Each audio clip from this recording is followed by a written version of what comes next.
हे महादेव आहा त सबक दानी छी, कनी हमरो दया करू, कनी हमरो दया करू, कनी हमरो दया करू। भोला बाबा के महिमा अपरंपार छै,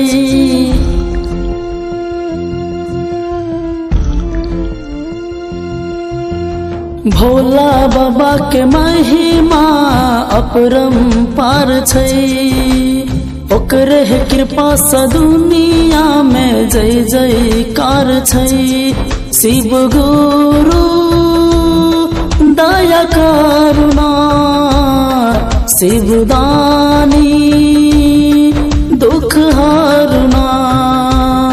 शिव गुरु दया करुणा, शिवदानी दुख हरुणा।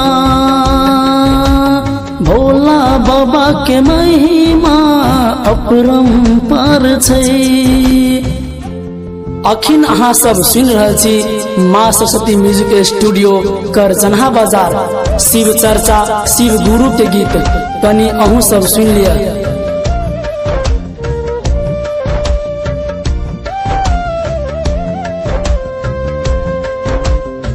जग पर उ राज करे छै, दुखिया के दुख हरै छै। जग पर उ राज करे छै, दुखिया के दुख हरै छै। ओकरे पकैने सब आस, कैने छी हमहु विश्वास। ओकरे पकैने सब आस, हमहु छी कैने विश्वास।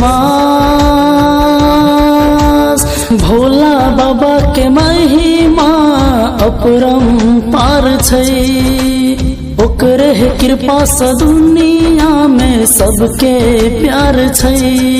भोला बाबा दुख हरुणा, शिव गुरु दया करुणा।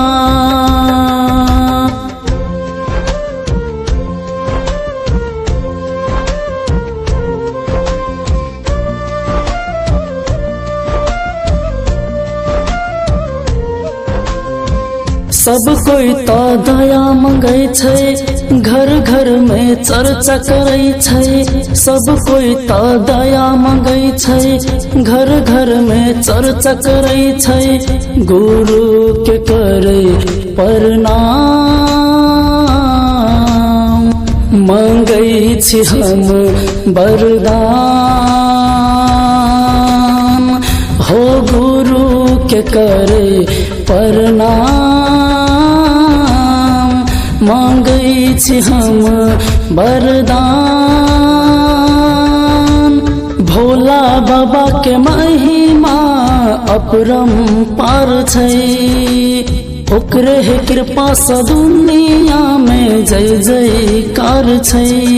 शिव गुरु दया करुणा, शिवदानी दुख हरुणा।